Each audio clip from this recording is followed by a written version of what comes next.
गणेशाय नमः। श्री कुलदेवताभ्यो नमः। श्री रामाय नमः। श्री हनुमते नमः।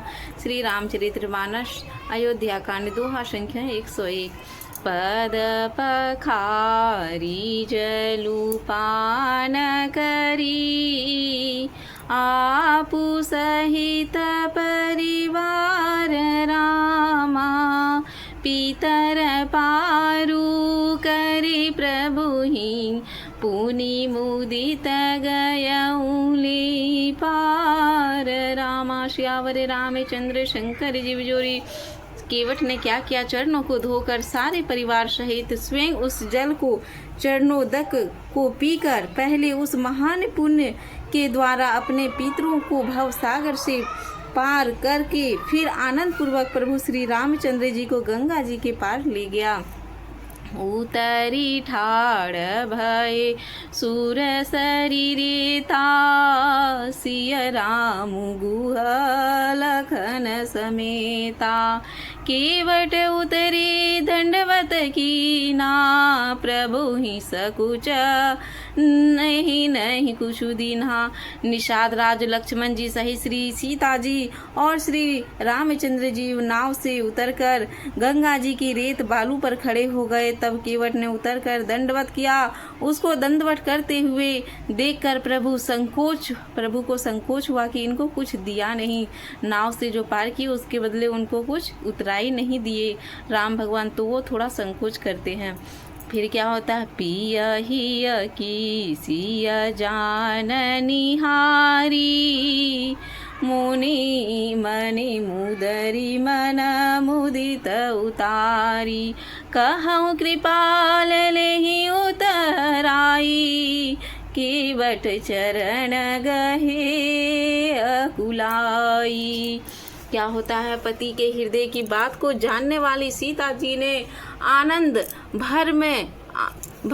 भरे मन से अपने रत्न जड़ित अंगुली से उतारी और प्रभु श्री रामचंद्र जी ने केवट से कहा, नाव की उतराई लो। केवट ने व्याकुल होकर चरण पकड़ लिए और कहते हैं, नाथ आजू में का न पावा मिटे दोष दुख दारिद दावा। बहुत काल में कीन्ही मजूरी आजु दिन विधि बनी भली बुरी। उसने कहा, हे नाथ, आज मैंने क्या नहीं पाया। मेरे दोष दुख और दरिद्रता की आग बुझ गई है। मैंने बहुत समय तक मजदूरी की, विधाता ने आज बहुत ही अच्छी भरपूर मजदूरी दे दी है। अब कछु नाथ ना चाही मोरे दीन दयाल अनुग्रह तोरे। भीरति बार मोहि जो देवा सो प्रसादु में सिर धरि लेवा। कहते हैं केवट, हे नाथ, हे दीनदयाल, आपकी कृपा से अब मुझे कुछ नहीं चाहिए। लौटते बार आप मुझे जो कुछ भी देंगे वह प्रसाद में सिर चढ़ाकर लूँगा। बहुत कीन प्रभु लखन सिया नहीं कछु केवटु लेई। विदा कीन करुणायतना भगति विमल बरुदे। सियावर रामचंद्र शंकर जीव जोरी। प्रभु श्री रामचंद्र जी, लक्ष्मण जी और सीता जी ने बहुत ही आग्रह किया, बहुत ही यत्न किया कि केवट कुछ ले पर केवट ने कुछ भी नहीं लिया। तब करुणा के धाम भगवान श्री रामचंद्र जी ने निर्मल भक्ति का वरदान देकर उसे विदा कर दिया। तब मंजनु करी रघुकुल नाथा पूजी पारथिव नायउ माथा। सिया सुर सरही कहूँ कर जोरी मातु मनोरथ पूर्वहु मोरी। फिर रघुकुल के स्वामी श्री रामचंद्र जी ने स्नान करके प्राथमिक पूजा की और शिव जी को सिर नवाया। सीता जी ने हाथ जोड़कर गंगा जी से कहा, हे माता, मेरा मनोरथ पूर्ण कीजिए। पति देवर संग कुशल बहोरी आई करो जेहि पूजा तोरी। सुनि सिया विनय प्रेम रस बानी, भई तब विरल बारी बरबाणी। जिससे मैं पति और देवर के साथ कुशल पूर्वक लौटकर आकर तुम्हारी पूजा करूं। सीता जी ने प्रेम रस से सनी हुई विनती सुनकर तब गंगा जी ने निर्मल जल में से श्रेष्ठ वाणी हुई। सुनु रघुकुल प्रिया प्रिया बेदेही, तब प्रभाव जग विदित न केहि। लोकप होई बिलोकत तोरे, जेहि सेवहि तब सीधी कर जोरे। हे रघुवीर की प्रियतमा जानकी, सुनो तुम्हारा प्रभाव जगत में किसे नहीं मालूम है। तुम्हारे कृपा दृष्टि देखते ही लोग पाल हो जाते हैं। सब सिद्धियां हाथ जोड़े तुम्हारी सेवा करती हैं। तुम जो हमारी बड़ी विनय सुनाई, कृपा की न मोहि दीन्ही बड़ाई। तदपि देवी मैं देवी आशीषा, सफल होन निज बगीसा। तुमने जो मुझ पे बड़ी विनती की है, यह मुझ पर कृपा की और मुझे बड़ाई दी है, तो भी हे देवी मैं अपनी वाणी सफल होने के लिए तुम्हें आशीर्वाद दूंगी। प्राणनाथ देवर सहिता, कुशल कुशला आई। पूजहि सब मन कामना, सूज सुर हई जग छाई। सियावर रामचंद्र शंकर जीव जोरी। तुम अपने प्राणनाथ और देवर सहित कुशल पूर्वक अयोध्या लौटोगी। तुम्हारी सारी मनोकामनाएं पूर्ण होगी। तुम्हारा सुंदर यश जगत में छा जाएगा। गंगा वचन सुनि मंगल मूला, मुदित सिय सुर सरी अनुकूला। तब प्रभु गुहाई कि हूँ घर जाऊं, सुनत सुख मुखु भाउर दाहूं। दीन वचन गुहा कह कर जोरी, विनय सुनहि रघुकुल मनि मोरी। नाथ साथ रही पंथु दिखाई, करी दिन चारी चरण सेवकाई। जेहि बन जाई रहब रघुराई, परन कुटी में कर बिसुहाई।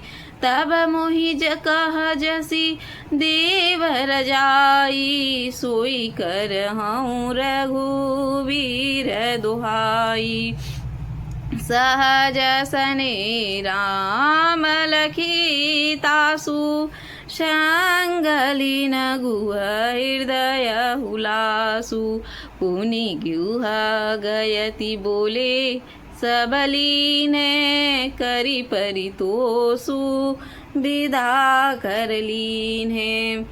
मंगल की मूल गंगा जी के वचन को सुनकर और देव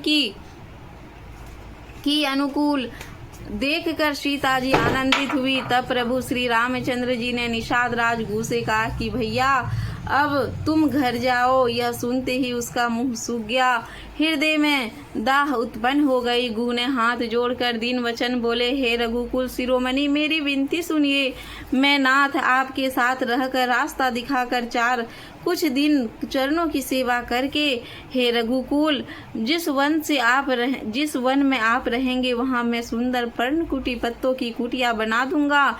तब मुझे आप जैसी आज्ञा देंगे हे रघुवीर, आपकी दुहाई है, मैं वैसा ही करूँगा। इसके स्वाभाविक प्रेम देकर श्री रामचंद्र जी ने उनको साथ ले लिया। इससे गु के हृदय में बड़ा ही आनंद हुआ। फिर गु निषाद राज ने अपनी जाति के लोगों को बुला लिया, उनका संतोष करा के तब उनसे विदा किया।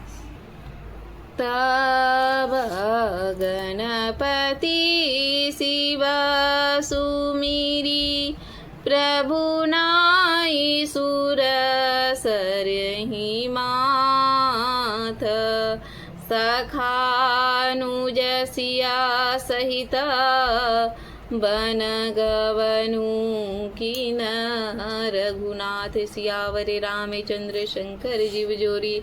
तब प्रभु श्री रघुनाथ जी, गणेश जी और शिव जी का स्मरण करके तथा गंगा जी को मस्तक नवाकर निषाद राज छोटे भाई लक्ष्मण जी और सीता जी सहित वन को चले। देहि दीना भयु बिटप तरबासु, लखन सखा तब कीन सुपासु, प्रात प्राकीर्त करी रघुराई, तीरथ राजु दिख प्रभु जाई, सचिव सत्य श्रद्धा प्रिय नारी, माधव सरी समितु हितुचारी, वारी पदारथ भरा भंडारु, पुण्य प्रदेश देश तिचारु, क्षेत्रु अगम गरु गाढ़ सुहावा, सपनहु नहीं प्रति पाछिन पावा, ले सेन शकल तीरथ वर बीरा, कलुष अनेक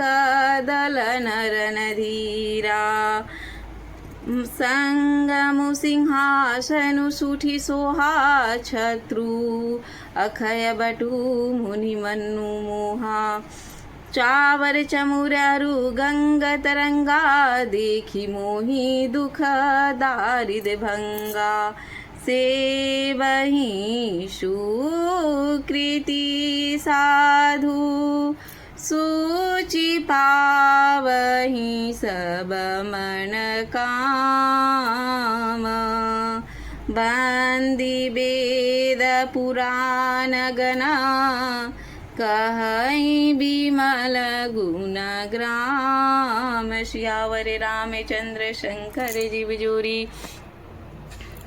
कहते हैं उस दिन पेड़ के नीचे निवास लिया। लक्ष्मण जी और सखागु ने विश्राम की सुव्यवस्था कर दी। प्रभु श्री रामचंद्र जी ने सवेरे प्रातः कालीन सब क्रियाएं करके जाकर तीर्थों के राजा प्रयाग के दर्शन किए।